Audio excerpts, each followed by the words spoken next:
जय हिंद दोस्तों टॉपिक है बाइडन और उसकी गलतियां जो रशिया को एक मौका दे रही हैं और ज्यादा स्ट्रांग बनने का। और रशिया दिन पर दिन और ज्यादा ताकतवर बनता जा रहा है। रशिया का इंफ्लुएंस लगातार बढ़ता जा रहा है।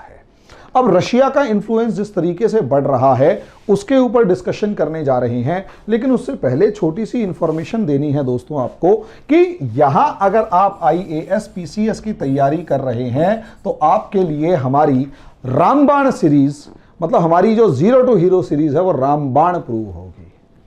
यानी ब्रह्मास्त्र सीरीज क्यों है? क्योंकि दोस्तों NCERT के जो बेसिक कंसेप्ट्स IAS PCS के लिए चाहिए और इनके बगैर आप UPSC की तैयारी के बारे में सोच भी नहीं सकते। कोई भी कोचिंग ढंग से NCERT को UPSC लेवल पर पढ़ाता ही नहीं है। और क्योंकि वो UPSC लेवल पर पढ़ाता नहीं है और साथ में प्रीवियस ईयर क्वेश्चन पेपर्स को सॉल्व करने में आपकी मदद नहीं करता, यही रीजन है मैक्सिमम स्टूडेंट्स UPSC का PTV पास नहीं कर पाते। हम करवाएंगे। हम इस तरीके से ये NCERT का बैच चलाने जा रहे हैं कि 100% PT की तैयारी होगी और मेंस का जो 40% पोर्शन है वो जिस पर जो मेंस का 40% पोर्शन NCERT पर डिपेंडेंट है, वो 40% पोर्शन हम यहीं आपको क्लास में ही कवर करवा देंगे। उसके बाद हायर लेवल वाले जो हमारे कोर्सेज हैं वो ज्वाइन कीजिएगा, उसके ऊपर डिस्कशन होता रहेगा। अब रही बात बच्चों इसकी फीस की, फीस हम आपको यहां हमने बहुत ही कम फीस इसलिए रखी है क्योंकि कोरोना पीरियड में बहुत सारे बच्चे ऐसे होंगे जिनकी फाइनेंशियल हालात अच्छी नहीं होगी, इसलिए 500 रुपये पर मंथ आपको फीस रखी है। आपकी पॉकेट पे भी दबाव नहीं पड़ेगा और तैयारी भी ढंग से होती रहेगी। तो दोस्तों जल्दी से जल्दी इस फीस को पे कीजिए, हमारे इन नंबर्स पर कॉल कीजिए। अगर आप नंबर कॉल मतलब कोई ना भी उठाए या फिर जैसे भी है तो आप जल्दी से जल्दी मतलब व्हाट्सअप भी कर देंगे या जिसे कहते हैं कि व्हाट्सअप भी कर देंगे और साथ में मिस्ड कॉल भी दे देंगे तो हम अपने आप कॉल कर लेंगे, हमारी काउंसलर्स अपने आप कॉल कर लेंगे, टेंशन लेने की जरूरत नहीं है। अब आ जाते हैं दोस्तों बाइडन की कुछ गलतियां जो लगातार पुतिन को ताकतवर बना रही हैं, उसके ऊपर डिस्कशन करना था। अब आप समझिए रशिया और अमेरिका शुरू से मतलब जब से USSR का जन्म हुआ था तब से राइवल्स रहे हैं। दो बड़े देश हैं, दो ताकतवर देश हैं। अगर आप देखें तो रशिया का इस नक्शे में तो रशिया इतना बड़ा देश है जो ईस्ट से लेकर वेस्ट तक लगभग 10,000 किलोमीटर का तो इसका अपना एक दायरा है। अब ऐसी सिचुएशन के अंदर खत्म ही नहीं होके देता भाई, ये इतना बड़ा देश है। एरिया वाइज सबसे बड़ी इसकी सी कोस्ट में से दूसरे नंबर पे है, पहली तो खैर कनाडा की है। अब इसका अपना एक इन्फ्लुएंस है, इसका अपना इन्फ्लुएंस एक तो इस सेंट्रल एशिया में यहां तक है। अगर आप देखोगे तो ये पूरा सेंट्रल एशिया किसी टाइम पर रशिया का पार्ट होता था। मंगोलिया के अंदर काफी अच्छा खासा इसका इन्फ्लुएंस है। इसी तरीके से इस इलाके में जिसे आप एशिया माइनर कहते हैं, उस इलाके में अच्छा खासा काकेशस रेंज वाले में इन्फ्लुएंस है। और किसी टाइम पर अगर आप देखें तो यहां फिनलैंड से लेकर पोलैंड से लेकर पूरे ईस्टर्न यूरोप के ऊपर और यहां सीरिया, इराक, ईरान के ऊपर रशिया का इन्फ्लुएंस था।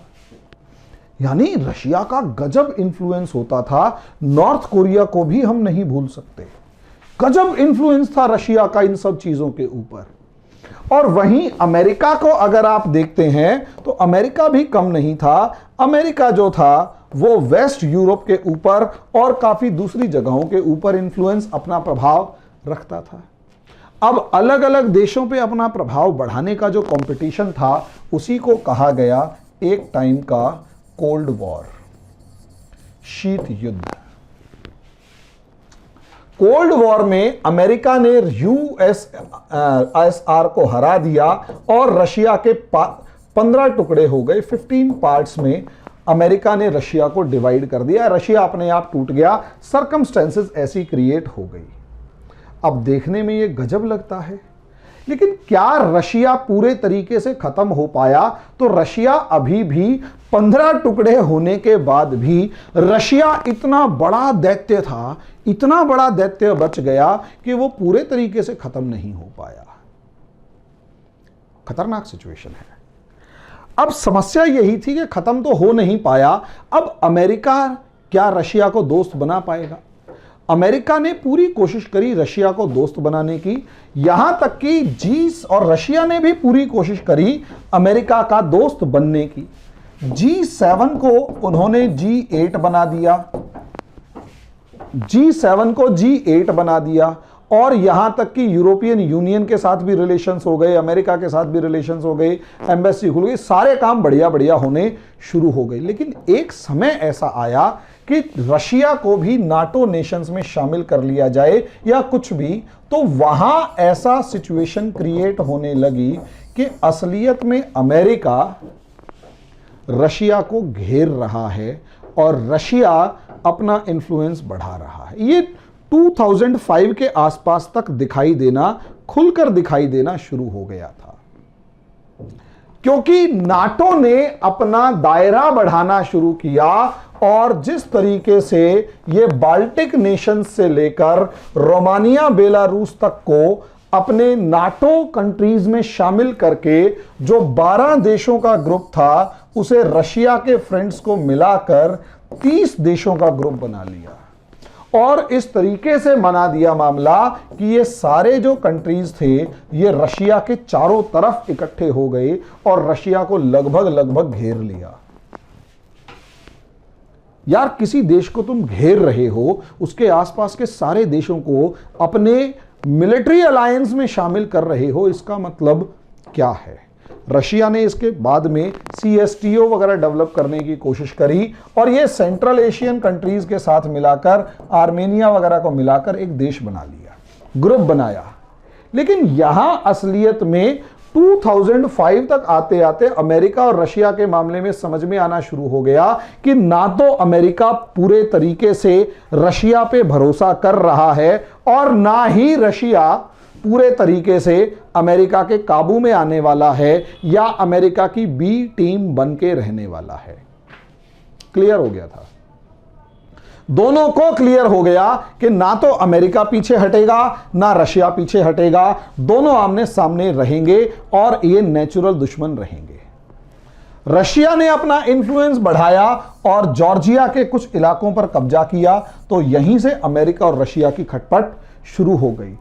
सबसे ज्यादा कलेश 2014 में आया जब यूक्रेन के क्रीमियन हिस्से को तोड़कर अपने अंदर मिला लिया और यूक्रेन को, भाई नाटो यूक्रेन पे कब्जा करना चाहता था और बेलारूस को अपने साथ मिलाना चाहता है, यूरोपियन यूनियन और नाटो दोनों यूक्रेन को मिलाना चाहते हैं। यूक्रेन के मिलने का मतलब है रशिया के बॉर्डर पे आकर नाटो खड़ा हो गया, रशिया को तो खत्म कर दिया।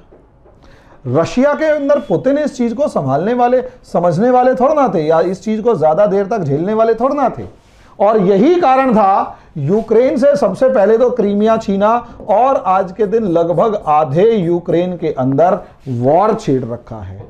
आधा यूक्रेन नाटो के कब्जे में है और कब्जे में मींस डोमिनेंस में है, नाटो गवर्नमेंट के, नाटो सपोर्टिंग गवर्नमेंट के डोमिनेंस में है, और आधा यूरोप या आधा यूक्रेन जो है बंदूकें उठा के खड़ा हो चुका है। बेलारूस के प्रीमियर को हटाने की पूरी कोशिश कर ली, लेकिन अब तो ऐसा लगने लगा है कि बेलारूस का राष्ट्रपति बेलारूस को पूरा रशिया के अंदर मिलाने की तैयारी कर रहा है, ऐसी खबरें आ रही हैं। और अगर ऐसा होगा तो इसका मतलब पुतिन अपना इन्फ्लुएंस लगातार बढ़ा रहे हैं। लेकिन ये तो वो इलाके हैं जहां पुतिन का इन्फ्लुएंस पहले से था, वो सिर्फ अपना इन्फ्लुएंस मजबूत किए हुए हैं। ट्रंप के आने के बाद जिस तरीके से अमेरिका ने बहुत स्ट्रेटेजिक लोकेशन से पीछे हटना शुरू किया और अपने दोस्तों तक को नाराज करने की के अंदर पीछे नहीं हटे, तो वहां से रशिया को इन्फ्लुएंस बढ़ाने का मौका मिला। और ट्रंप और बाइडेन दोनों जो बेवकूफी कर रहे हैं, हम उसी सिचुएशन को यहां पर डिस्कस कर रहे हैं। मामला समझिए, मामला ये कि जब ट्रंप था तो ट्रंप तो अपने आप में ट्रंप था, मोटी बुद्धि, हालांकि इकलौता अमेरिका का ऐसा राष्ट्रपति था जिसने किसी देश के साथ कोई नई लड़ाई शुरू नहीं करी।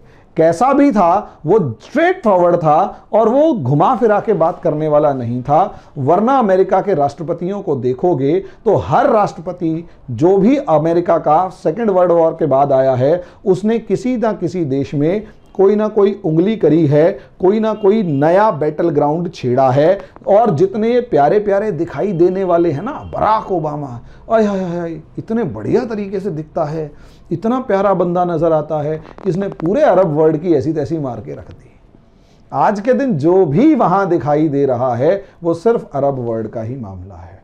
और ये बाइडन 80 साल का बूढ़ा जो है, चश्मा लगा के बिल्कुल रैम्बो दिखाई देता है, ये भी कम नहीं है। इसने भी अपना एक एरिया चुन लिया कि बेटा यहां तोड़फोड़ मचानी है, यहां पंगा क्रिएट करना है, यहां तोड़फोड़ मचानी है।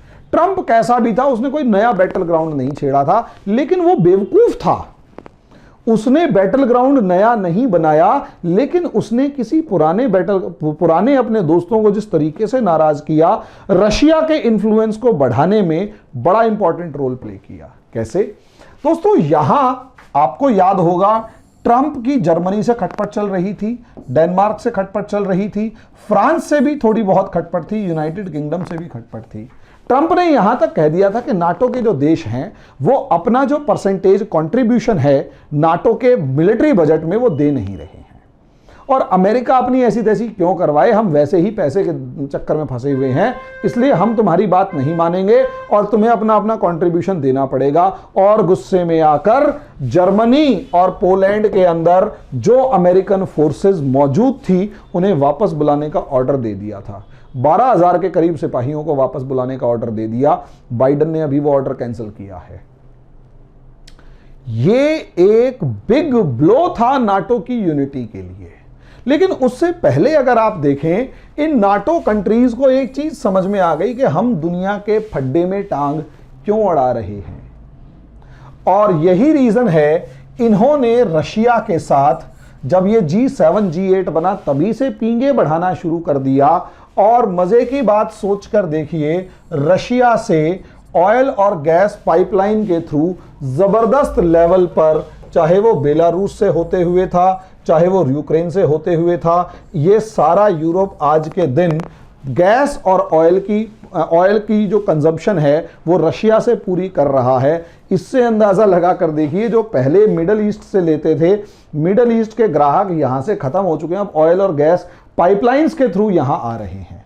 यानी अब ये पूरा यूरोप कहीं ना कहीं रशिया के ऑयल और गैस पर डिपेंडेंट है। और अगर ये रशिया के ऑयल और गैस पर डिपेंडेंट है, इसका मतलब यह है कि कल को अगर इनको रशिया से लड़ना पड़े तो ऑयल और गैस की जो सप्लाई लाइन है वो रशिया से आ रही है, तो वो जो टैंक में पेट्रोल भरा जाएगा वो कहां से आएगा जब रशिया ही टूटी बंद कर देगा पेट्रोल भेजने वाली। यानी अब पहले क्या था ना, पहले रशिया की और यूरोपियन कंट्रीज की इकोनॉमी इंटीग्रेटेड नहीं थी, तो दुश्मनी चलने दो।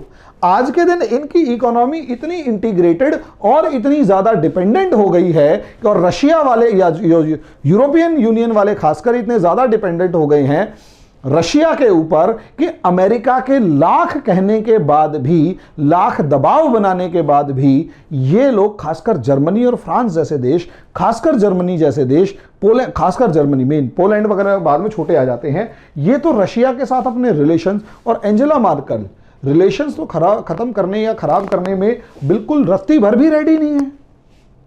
अमेरिका के सुनते ही नहीं। अमेरिका ने फ्रस्ट्रेट होकर कहा अपने अपनी आर्मी पुल आउट करेंगे, कहते हैं कर लो।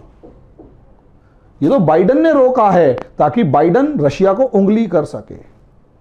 बाइडन रशिया को उंगली कर रहा है, और यही रीजन है कि यूक्रेन के मुद्दे के ऊपर ब्रिटेन और यूएसए तो आगे कुछ बोल रहे हैं, फ्रांस जर्मनी जैसे बड़े देश कुछ नहीं बोल रहे, ओवरऑल यूरोपियन यूनियन कुछ नहीं बोल रहा, चुपचाप खड़े हुए हैं, उन्हें पेट्रोल मिल रहा है, यार बढ़िया, क्या समस्या है। और यही रीजन है, यहां रशिया ने, पुतिन ने इन सबको शांत करवाया।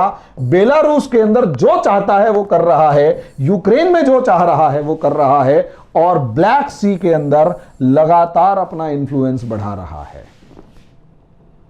सोच कर देखिए, ब्लैक सी में ब्रिटिश नेवल वेसल के ऊपर खुलकर मिसाइलें बम दाग देना, हालांकि डुबोया नहीं लेकिन वार्निंग शॉट्स में ही समझा दिया कि बेटा औकात में रहो। क्या है वो दबदबा कि ब्लैक सी के ऊपर मेरा डोमिनेंस है, तुम्हारी ऐसी तैसी। ये डोमिनेंस ही तो बढ़ रहा है। और जिस तरीके से ट्रंप के रहते आर्मेनिया अजरबैजान के मामले में ट्रंप को समझ में ही नहीं आया यहां क्या करना है, टर्की को समझ में नहीं आया यहां पर क्या करना है, ट्रंप को, टर्की को, किसी को समझ में नहीं आया क्या करना है। यहां इंफ्लुएंस किसका बढ़ा? यहां पर इंफ्लुएंस बढ़ा रशिया का कि नौगार्नो काराबाख इलाके के अंदर 3000 सोल्जर्स बढ़ा दिए, अपने बैठा दिए बीच में ले जाके कि वहां पर पीस कीपिंग हम करेंगे, तुम्हारी ऐसी तैसी। नतीजा क्या? इस 3000 सोल्जर्स से टर्की, सीरिया और इराक के अंदर अमेरिका को परेशान करने के अलावा करेंगे क्या?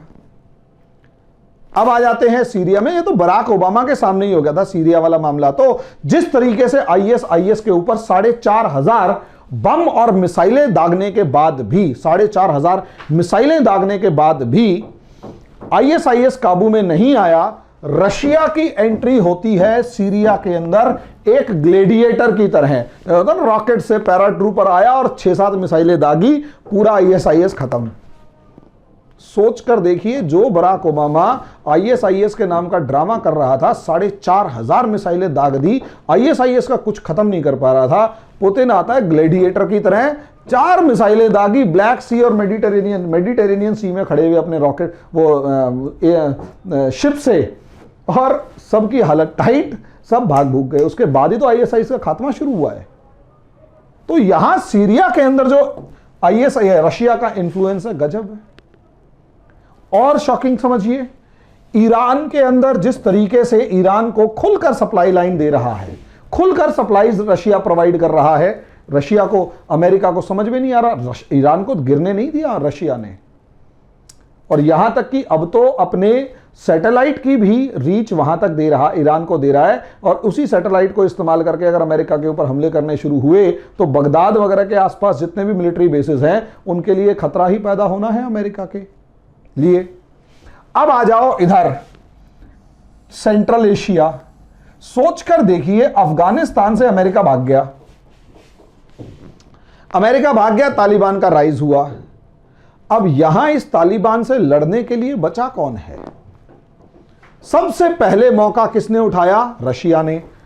तुर्किस्तान के अंदर यहां पर अपने 20,000 सिपाही भेज दिए, 20,000 सोल्जर्स भेज दिए यहां पर कि हम तो लड़ेंगे।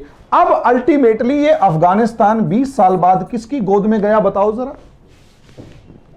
अफगानिस्तान में अब किसका इंफ्लुएंस होगा? रशिया का। अफगानिस्तान में रशिया का इंफ्लुएंस होगा, क्योंकि 20,000 सोल्जर्स का मतलब यही है कि पुतिन जिस तरीके की पर्सनैलिटी है यहां अपना डोमिनेंस बढ़ा रहा है। ईरान तो वैसे ही उसकी फेवरेबल गवर्नमेंट है, अफगानिस्तान के अंदर डोमिनेंस बढ़ाता है तो कोई बड़ी बात नहीं है। यहां पर कुछ ऐसा कॉन्स्पिरेसी कर दे कि पाकिस्तान के टुकड़े करके बाहर, इंफ्लुएंस बढ़ रहा है। सोमालिया के अंदर सूडान की सरकार ने तो इजिप्ट को, रशिया को अपना नेवल बेस बना देने की तैयारी कर ली है। लीबिया के अंदर भी जो यहां पर बेंगाजी वाला इलाका है, जहां यूरोपियन यूनियन भी उसी यूनिटी गवर्नमेंट को सपोर्ट कर रही है, वहां रशिया भी प्रेजेंट है, कोई बड़ी बात नहीं है। मेडिटेरेनियन सी में, यहां सीरिया में रशिया प्रेजेंट है। यस, इसी तरीके से सूडान अगर यहां नेवल बेस दे देता है रेड सी के अंदर, तो आप सोच कर देखिए कितना ज्यादा क्रिटिकल सिचुएशन होगी रशिया के, अमेरिका के लिए, कि सऊदी अरेबिया के सामने रशिया खड़ा हुआ है और अमेरिका वहां पर सऊदी अरेबिया में है, रशिया सूडान में है। और मजे की बात सोचिए, बाइडन ने यहां पर जो टाइग्रिस गवर्नमेंट है, टाइग्रिस के जो लड़ाके हैं, तिग्रीज के जो लड़ाके हैं, उनको सपोर्ट प्रोवाइड करना शुरू कर दिया। तो इथोपियन गवर्नमेंट ने यहां पर रशिया को बुला लिया। अब मुझे एक बात बताइए, यहां पर रशिया को किसने इंफ्लुएंस प्रोवाइड किया? मतलब बाइडन जैसी क्या पॉलिसी चला रहे हैं कि यहां कौन इंफ्लुएंस इंक्रीज करवा रहा है? सोमालिया से अमेरिका के रिलेशन पहले ही खराब है, क्योंकि जिस तरीके से बम्बार्डमेंट और अटैक हुए और जिस तरीके से इथियोपिया की सरकार सेना को लेकर सोमालिया पे हमला किया वो तो डिजास्टर्स था, और डर के तुम भाग के आए हो वापस। सूडान के अंदर 98 के अंदर जिस तरीके से बिल क्लिंटन ने हवाई हमले करवाए वो भी बड़े खतरनाक थे।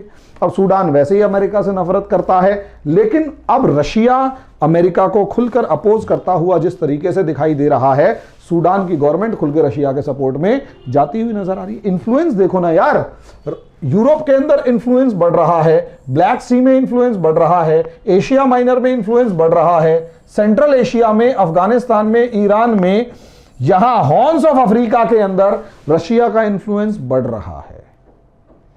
जापान के साथ दोस्ती होकर तो इस एरिया में तो भले ही इन्फ्लुएंस बढ़े, यहां इस इलाके में भी रशिया जिस तरीके से आर्म्स को एक्सपोर्ट कर रहा है, यहां भी तो रशिया का इन्फ्लुएंस जो प्रभाव है वो बढ़ रहा है, लगातार बढ़ रहा है। तो इसका फायदा किसे मिलेगा?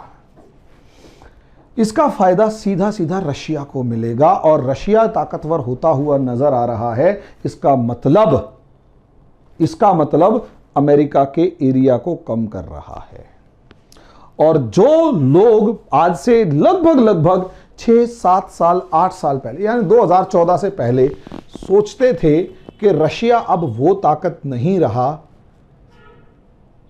अब कहने लग चुके हैं कि रशिया भी अब वही ताकत बनता जा रहा है। और अगर ऐसा हुआ तो यकीन मानिए, जो यूनिपोलर वर्ल्ड जब सिर्फ अमेरिका का राज था 2015 तक, फिर बाईपोलर वर्ल्ड जब 2 ताकतों का राज था, अब ट्राईपोलर वर्ल्ड बनता हुआ नजर आ रहा है। 3 बड़ी शक्तियां इस दुनिया में खड़ी होंगी, और अगर इंडिया का राइज होगा तो एक तरीके से 4 पोलर वर्ल्ड क्रिएट हो जाएगा। लेकिन उस 4 पोलर वर्ल्ड के लिए तो भले ही समय है, लेकिन ट्राईपोलर वर्ल्ड बहुत ज्यादा दिन तक नजर नहीं आएगा, मतलब ज़्यादा देर नहीं लगेगी, और चाइना और अमेरिका के बीच में रशिया बहुत तगड़ी ताकत बनकर उभरेगा।